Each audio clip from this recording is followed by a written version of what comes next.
Promises ou promessas são funções especiais que elas podem estar disponível no presente, no futuro ou nunca. Isso mesmo, as promises permitem que nós, programadores, criemos funções que elas vão rodar de forma assíncrona ao nosso código principal. Como assim assíncrona? Imagina que a gente está numa pista de corrida, beleza? Eu e você estamos correndo ali e, eventualmente, um terceiro corredor pega uma via alternativa a qual eu e você não conseguimos vê-lo mais, ver aquele corredor, aquele terceiro corredor, e ele seguiu pelaquela terceira via. Nós temos toda a liberdade dentro daquele circuito que a gente está correndo de finalizar a prova ou não, e eventualmente a gente não sabe o que aquele terceiro corredor fez, se ele parou na prova, se ele concluiu, enfim, ele segue um caminho a qual é desconhecido por nós, eu e você que estamos correndo naquele circuito principal.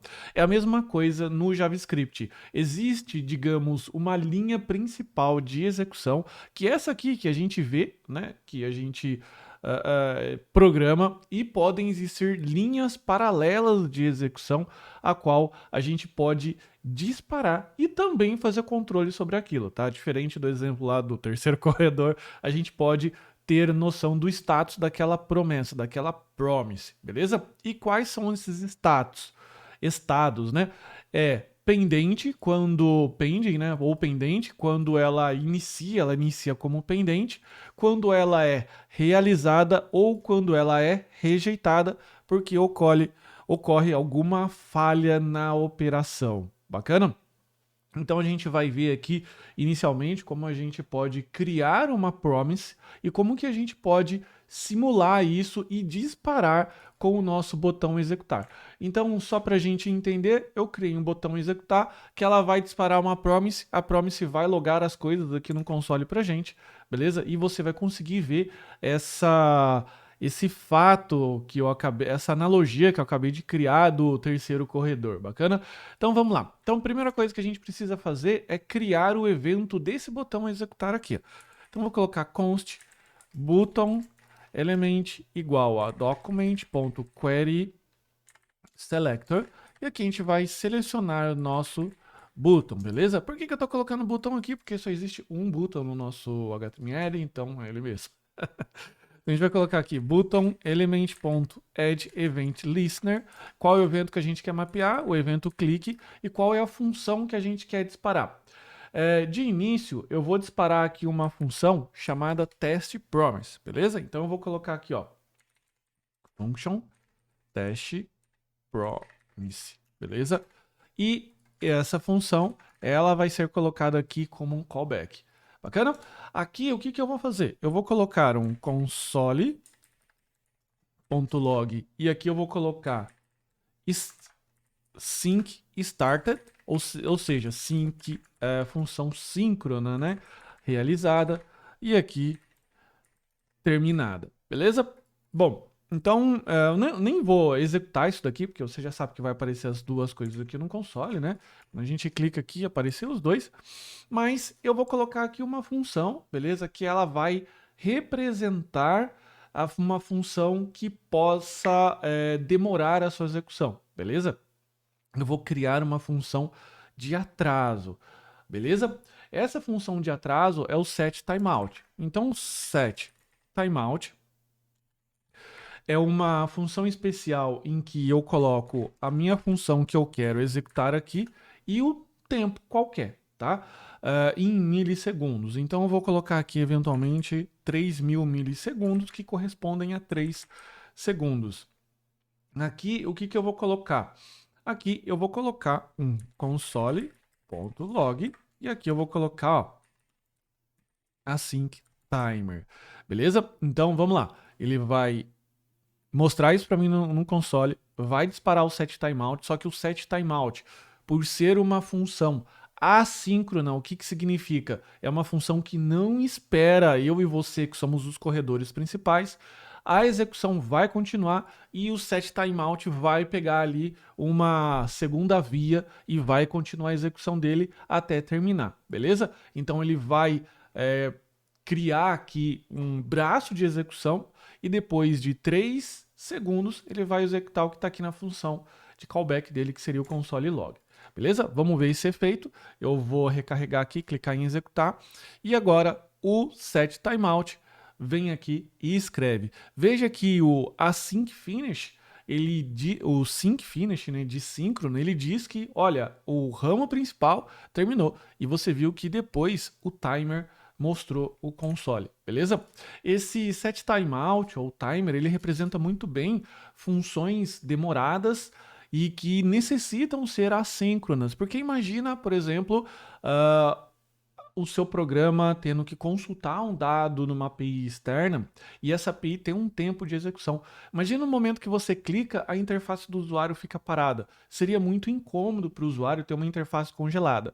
Então, basicamente, o que a gente faz? A gente coloca aquele spin, né, aquela rodinha lá, de aguardando, e quando essa função termina de fazer algo, ela informa o nosso ramo principal, a função a qual disparou que, olha, terminei. E daí o que a gente faz? Tira aquele spin, aquela rodinha, né? Aquele waiting que fica lá e coloca na tela os dados ou as informações que o usuário solicitou. Com isso, a gente tem uma interface bem mais fluida e bem mais interessante. Mas como a gente ainda está abstraindo essa função de captura de dados, a gente vai utilizar aqui o set timeout para simular isso. Beleza? E o set timeout, o que ele vai fazer? Ele vai disparar alguma coisa e vai informar para a nossa promise que algo aconteceu, ou seja, que ela já está finalizada e eu posso solicitar mostrar a informação para o usuário, beleza? Como que funciona uma promise, beleza? Uma promise é uma classe do JavaScript que eu crio assim, ó, promise, beleza? Ela espera basicamente aqui uma função de callback, tá? Essa função de callback é a função a qual a gente vai executar o conteúdo da nossa promise, beleza? Então, veja que a promise, ela tem uma capacidade de informar que algo foi finalizado. Porque como o set timeout roda, por exemplo, essa função aqui roda aleatório, perceba que se não for esse console.log, eu nunca sei que eu vou terminar.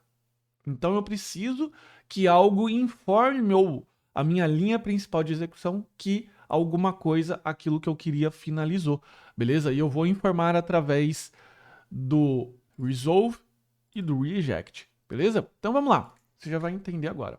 Eu vou colocar esse carinha aqui, então veja aqui a minha promise, beleza? Ela executa uma função de callback que vai executar o nosso set timeout. O set timeout vai representar, então, quando algo demora, ok? A gente vai executar esse cara aqui. E essa aula, só um disclaimer aqui, é uma aula que ela é um pouquinho mais técnica, então, portanto, se você tiver dificuldade, é interessante você refazer bem passo a passo para que você possa perceber esse conceito de síncrono, assíncrono e como as coisas funcionam dentro do JavaScript. Vamos clicar aqui em executar. A promise vai disparar o meu timer e meu timer executou. Até aqui, sem novidade nenhuma. Só que qual que é a magia da nossa promise? A magia vem agora. Eu posso atribuir para uma variável do tipo P1, do tipo não, né? Do nome P1, e eu posso capturar o resultado da promise com uma função, que é a função then. Tá? Então vou colocar aqui p1.then, quando terminar, o que eu vou fazer? Eu vou executar uma função. Então eu vou colocar aqui uma função callback, e agora o que eu vou fazer? Em console.log, e eu vou colocar aqui, ó, promise finished. Beleza? Então vou informar aqui quando a promise está finalizada. Vou clicar aqui em executar. O meu timer vai rodar, aliás, vou diminuir esse timer aqui para 1 segundo e nada aconteceu. Por que nada aconteceu? Porque dentro da nossa promise, nós precisamos ter uma chamada de duas funções especiais que nós vamos receber aqui no parâmetro do nosso callback, que é uma função resolve e a reject. Basicamente, eu chamo resolve quando tudo está correto, quando deu tudo certo e eu já posso informar que finalizou a execução. Reject significa que teve algum erro na execução. Então veja, se eu estiver executando uma função que recupera dados lá de uma API, por exemplo, essa API ela pode retornar os dados corretamente, quanto também retornar os dados com erro. Daí eu posso resolver chamar um ou outro, beleza? Como o setTimeout é uma função que sempre dá certo, o que eu vou fazer? Eu vou chamar aqui o meu resolve. Tá? Então eu chamo aqui o meu resolve. E o que o resolve faz na prática? Vai invocar o then, que aqui está representado pelo um console.log. Ok? Vou aqui executar. O meu timer vai ser chamado e a minha promise ela vai ser informada que, olha, deu tudo certo. Beleza? Aqui eu vou diminuir para 1 segundo, senão a gente tem que ficar esperando 3. Bacana? Agora, como que a gente pode simplificar esse cara aqui? Veja que a nossa promise ela está sendo atribuída para essa variável. Então eu posso colocar diretamente aqui, ó, como uma chamada depois que eu inicializo a minha promise. Beleza?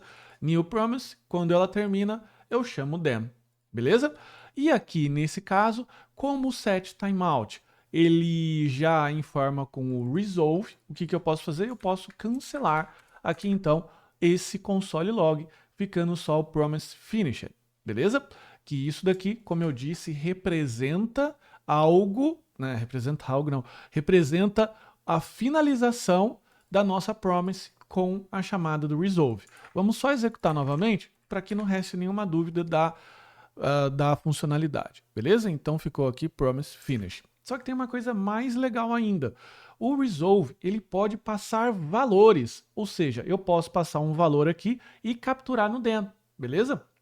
Então isso aqui é bastante comum de ser feito no mundo JavaScript. Então o que eu vou colocar? Para iniciar, eu vou colocar aqui a criação de uma variável, let count igual a 0, beleza? Aqui eu vou construir uma constante, promise count igual mais count. O que eu vou fazer? Eu vou somar count e o resultado atribuir para cá, beleza? Com esse resultado eu vou passar aqui no resolve, beleza? E aqui o resolve vai passar o promise count para a gente. E como que eu consigo capturar esse promise count? Eu consigo capturar aqui dando um nome qualquer, porque veja, se o resolve chama basicamente o then, a função de callback do then, aqui eu posso ter então value, ou o nome que eu bem entender. E aqui eu posso colocar, por exemplo, async finished. E aqui eu posso colocar a variável value como a representação do retorno da nossa promise. Então eu vou colocar aqui e ele retornou aqui async finish 1, ok? E o que será que aconteceria se a gente clicasse várias vezes, né? Vamos limpar aqui o console, vamos clicar várias vezes aqui. O que será que aconteceria? Olha só, o async finish, eu cliquei 3 vezes, o async finish retornou então aqui 3 números. Então, fazendo a analogia daquela segunda via a qual eu havia feito inicialmente da aula, existiram 3 corredores que pegaram vias paralelas, aleatórias dentro da corrida, beleza? E que ao finalizar, eles trouxeram um recado pra gente. Qual foi o recado? Recado 1, recado 2, recado 3. Beleza? Quando eles chegaram no final da prova. Eles podem ter enviado um sinal de WhatsApp, de fumaça. Não importa, beleza? E como que faz para eu sinalizar para a promise que algo deu errado? Quando algo está errado, eu uso o reject. Reject também estou recebendo aqui. Então o que eu vou fazer? Eu vou informar reject e o promise count, ok? Como que eu capturo o valor do reject? Eu capturo com o cat. O cat é uma função a qual eu vou colocar aqui um callback, beleza? Aqui eu vou colocar um console.error async error, beleza? Eu vou só comentar o resolve, porque não faz sentido, né? A gente deixar os dois. Então veja que o reject, em vez de chamar o then, ele chama o cat, beleza? Vamos lá. Vamos clicar aqui, ele vai executar e ele mostrou o async error. Veja que ele não mostrou o async finish. Por quê? Porque eu invoquei o reject. E para ficar mais engraçado ainda, a gente vai colocar o seguinte algoritmo. Eu vou colocar aqui, ó, promise count. Se a divisão por 2 é igual a 0, o que eu vou fazer? Eu vou chamar esse cara, se não, eu vou chamar esse outro aqui, beleza? Deixa só eu tirar. Então, veja, se for um número par, ou seja, divisível por 2, o resto da divisão é 0 quando é dividido por 2, eu chamo resolve, senão eu chamo reject. Vamos clicar aqui e vamos disparar vários cliques. Olha só que interessante. Ele chamou async error 2, 3 e o 4. Bacana? Então, veja como é versátil o uso da nossa promise. Claro que o exemplo aqui é um exemplo mais didático, ou vulgo bobinho. Por quê? Porque eu precisava mostrar para você a execução de uma função demorada. E não teria uma outra função agora melhor para representar essa função demorada que o setTimeout, esse timer aqui. Mas o que eu quero que fique bem claro na sua mente que o promise tem a capacidade de executar qualquer coisa aqui na sua função callback e que essa qualquer coisa que eu esteja resolvendo, para se comunicar com quem invocou a promise, ele utiliza resolve para quando o resultado é positivo e o reject quando é negativo. O reject também eu posso enviar valores e eu posso capturar aqui com value normalmente, tá? Isso não é um problema, beleza? E o mais interessante ainda é que eu posso criar uma constante do tipo promise e eu posso retornar como um resultado de uma função. Então eu posso colocar aqui, ó, return new promise, e quem invocar a nossa função testPromise executa o then. Eu acho que isso aqui vai ficar bem mais claro quando a gente for brincar com chamadas Ajax e chamadas de API. Você vai ver isso daqui de uma forma bastante clara, beleza? Mas por hora eu quero que você guarde muito bem esse conceito, que é promises são feitas para chamar funções que são assíncronas, funções que elas vão executar, não importa quanto tempo demore, beleza?